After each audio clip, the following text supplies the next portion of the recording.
Welcome to the first song breakdown from my latest album, Anchored.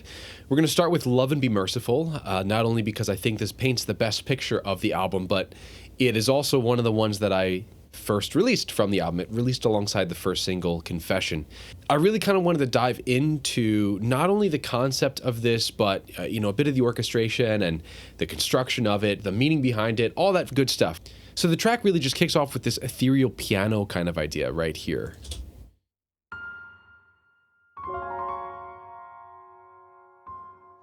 Remember that no human being in the world is love. God alone is love. And so you're like, whoa, okay, there's a narrator. But the idea for this album really, it was to have this very same speaker, Bishop Fulton Sheen, speak throughout the album to kind of tie it all together. Not only giving the listeners a bit of the more spiritual side of this album, but also just to help it stay cohesive. And so this ethereal piano really is bringing the listener out of the first half, which is very intense and very dark, and then into the second half, almost like there's this spark. I wanted like this little bright spark idea to take place. Then we get this piano behind the narration with some strings. It is made to stand for love. Then marriage turns to hate. They're in a fruitless and constant search for the infinite in the finite, for God in carnality.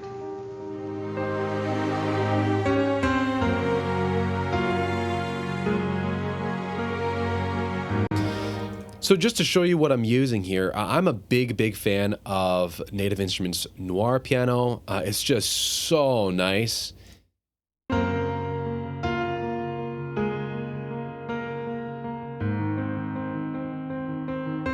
And it just, it just has such a nice warmth, lushness to it. Now that theme that you're hearing alongside the strings,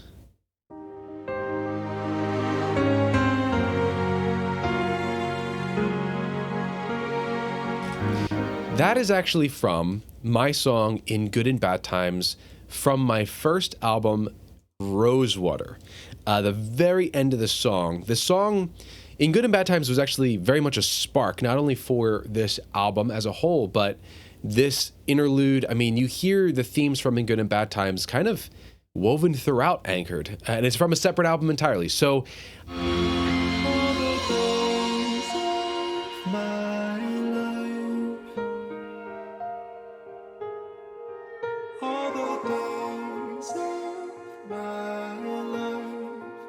So the idea is like the vows being said. The lyrics for In Good and Bad Times are very much about the vows. I will love and honor you all the days of my life.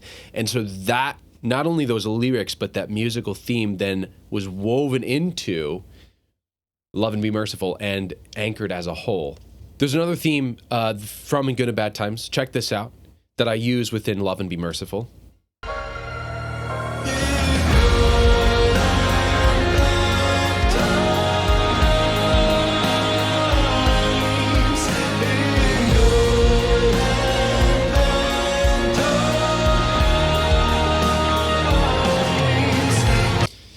So that theme really is the climax of this Love and Be Merciful. Check this out. I'll pull up all the MIDI data here so you can see the lots of instruments. Reds are woodwinds, yellow is brass, blue is strings, purple is also strings, and piano is green in the center as well as percussion. So feel free to eye your way out throughout this wall of squares and rectangles. Here we go.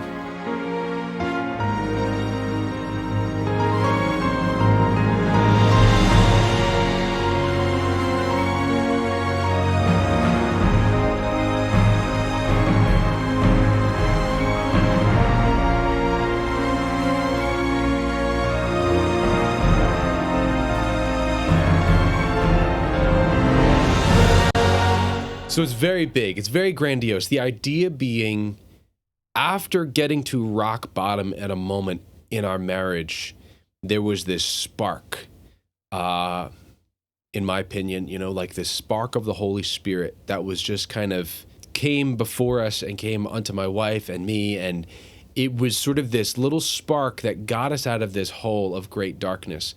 And so that's what I wanted Love and Be Merciful to be, is this little spark, that first note on the piano, ding, just this little plunk on the piano in the very beginning that ultimately culminates to this gigantic sound.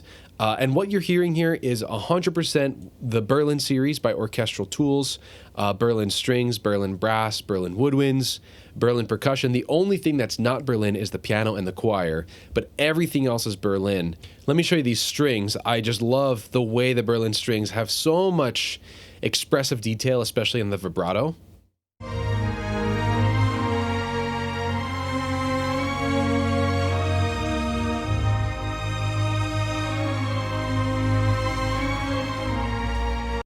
They just have such a nice shimmer to them. And of course, we've got the horns right in the center, kind of giving this thicker harmony.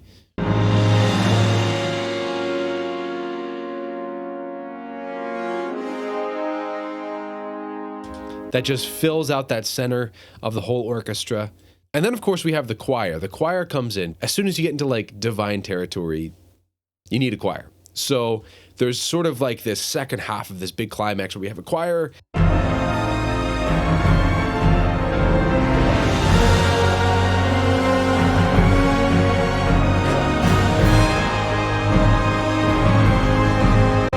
And you're probably like, okay, what are they saying? Let's check this out.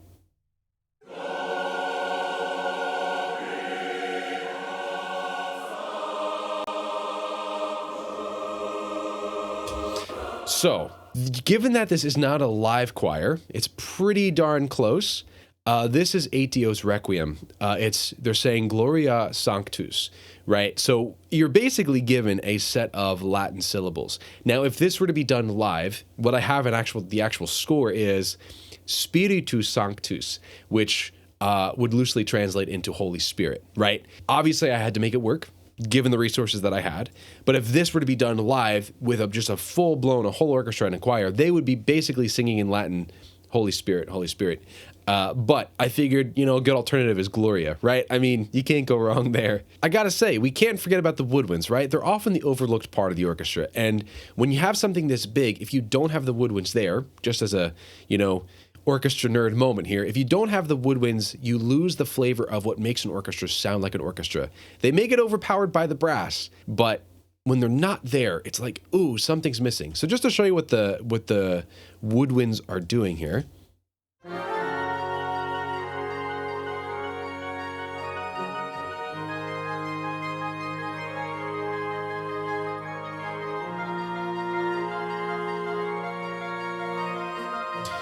So essentially we have, the low winds kind of doubling up that bass line.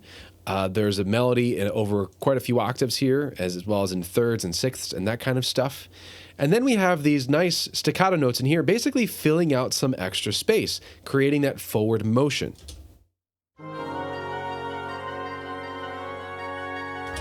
Now, remember that, and let's put everybody in context and pay attention to those little moving woodwind notes, the oboe and clarinet.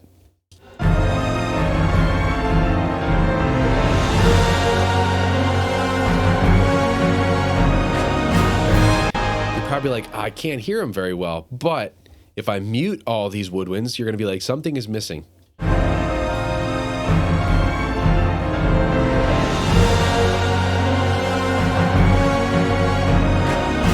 It's like, where's sort of the sparkle, right? Something goes away when you don't have woodwinds. So for all the orchestra people out there watching this, use woodwinds. They're your best friend. I love playing with low end percussion, timpani, bass drum. Just to get some nice, smacking drums in there. Bum, bum, bum. It's so much fun. So if you remember, the lyrics for this are, in good and bad times, I will love and honor you all the days of my life. That last fragment, all the days of my life, is such an important element, in my opinion, to the wedding vows, right? It's not just, well, I'm going to love and honor you in good and bad times every so often. No, it's all the time. That melodic fragment is what this solo oboe is doing. All the days of my life. Right, from In Good and Bad Times, that's the tune. The solo oboe comes in here and does that very thing, just sort of as this entrance after this gigantic swell and crescendo.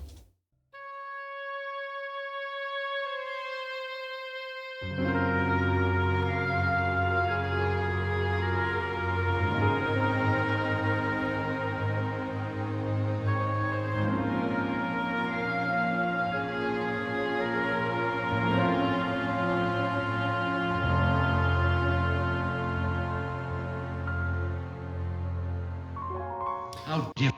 And so you hear that last chord, it's almost like, something's not quite right yet.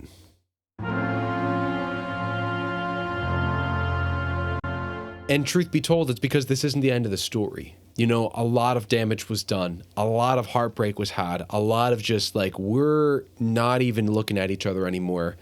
Okay, yes, there's this spark, but you kind of have to ignite the spark and work with the spark and feed the flame of love, so to speak, in order to kind of get back to the real meaning of love, which is why I have the narrator say this. How different is real love. In love, poverty becomes integrated to riches. In real love, the need becomes the fulfillment, and the yearning becomes the joy. But love is soul contact with another for the sake of perfection. And then it, of course, from there rolls into the next song, which is Confession. In short, this track is a transition. It's a transition out of darkness. It is a spark that's sort of meant to lead not only us when we were going through these difficult times, but also the listener to a much greater outcome, a much more fulfilling and beautiful outcome. When you listen to this album top to bottom, the first half is very intense. It's the kind of thing that by the time you get to the end of track 6, you're like, does this have a happy ending or not? You know? And so this song is right in the middle. This piece is right in the middle, acting as that bridge, acting as that, okay, even at the lowest point we've ever been, God was still able to come down and just plant that seed of, you're not done yet. There's still more to come. There's still a story to be told. That's what Love and Be Merciful is all about. Musically, conceptually, and everything in between. Thanks so much for being here. I hope you enjoy Anchored. Let me know what you think about the album, and catch you in the next song breakdown.